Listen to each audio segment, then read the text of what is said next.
Vamos a ver entonces el primer capítulo de nuestro libro, en el cual vamos a tener como tema principal el misterio del cuerpo. Siendo la teología del cuerpo, este capítulo es importante porque nos da de algún modo las bases fundamentales para lo que vamos a ir hablando. En la introducción se ha hecho hincapié en el asombro como puerta de entrada a la experiencia de la vida y sobre todo a la experiencia del amor, que es el punto de partida de Juan Pablo II en cuanto método que permite entrar en la experiencia del hombre, es decir, dialogar con el hombre moderno y al mismo tiempo en una forma que no lo cierre en el solipsismo.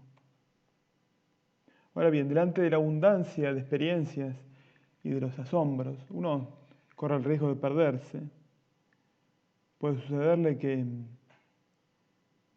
se pierda en la gran cantidad de oportunidades que tiene o por no saber interpretarlos, como es el caso de los analfabetos afectivos, es decir, los chicos que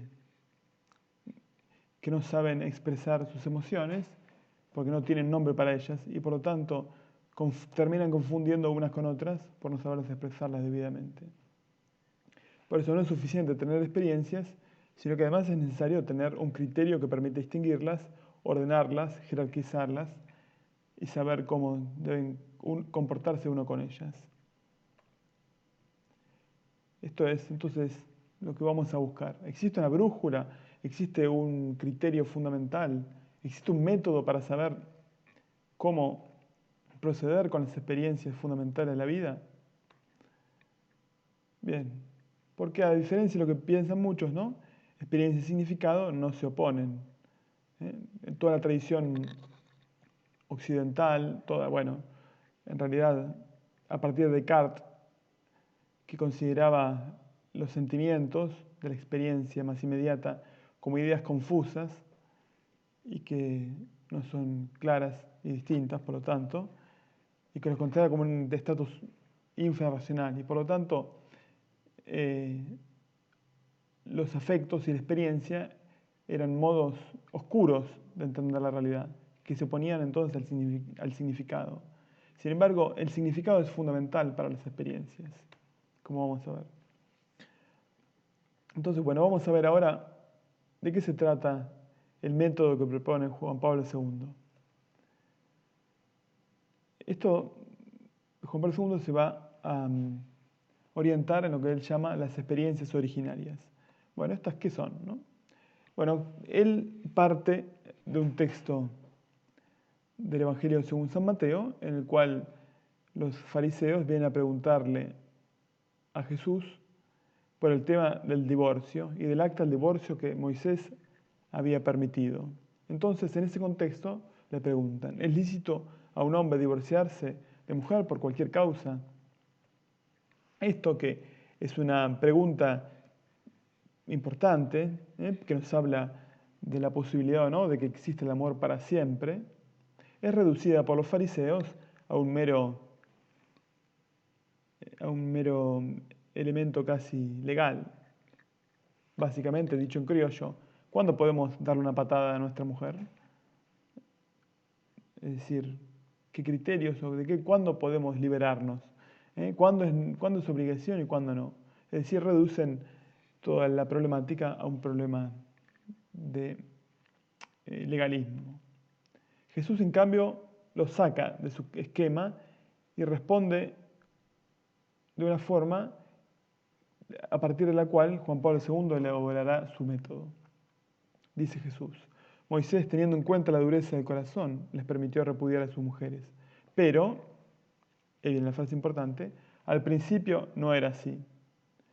Y luego Jesús explica qué es este principio. Por eso abandonará el varón a su padre y a su madre, se unirá a su mujer y serán los dos una sola carne. Entonces, Jesús, aludiendo al principio, quiere explicar que es posible amar para siempre, pero para eso hay que ir al principio. Juan Pablo II, siguiendo este ejemplo de Jesús, irá al Génesis. Entonces, veamos más o menos cómo aplica Juan Pablo II esta respuesta de Jesús. Jesús dice, ahora, si la experiencia que ustedes tienen y por la cual preguntan y que motiva su pregunta sobre el divorcio, se da la dureza del corazón. Es decir, ahora se da una realidad que parece contradictoria y parece justificar el divorcio, pero eso no se debe, no es el plan original de Dios. Eso se da a causa de una dureza del corazón que ha sido como consecuencia de un pecado y de una historia. Pero al principio, es decir, cuando el hombre salió de las manos de Dios, no era así. Eran una carne. Y Jesús cita el Génesis. Entonces Juan Pablo II va a tomar este esquema y lo va a aplicar así.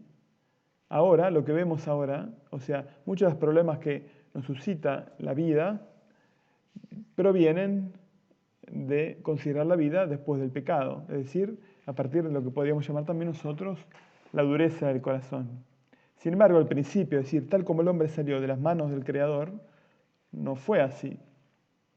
Y ahí es donde Juan Pablo II se va a fundamentar en los dos relatos del Génesis, 1 y 2, para hablar sobre la verdad original del hombre, que es la que debe servir de criterio para entender quién es realmente el hombre, más allá de la realidad histórica en la cual nos hallamos, que está oscurecida por el pecado. Como ustedes saben, entonces, el libro de Génesis presenta dos relatos de la creación. El primero cuenta la aparición de Adán en el mundo.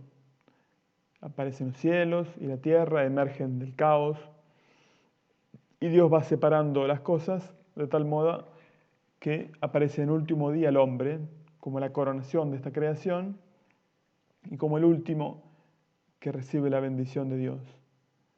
Como vamos a ver más adelante, esto tiene también algunos elementos particulares. El segundo relato de la creación, en cambio, aparece ya el hombre como un personaje del relato. Él habla, él vive ciertas experiencias, ¿no? Entonces el primero habla más bien de Dios, el segundo más bien habla del hombre y de la vergüenza que siente. Bien, entonces a continuación, en el próximo video vamos a ver estos dos relatos de la creación.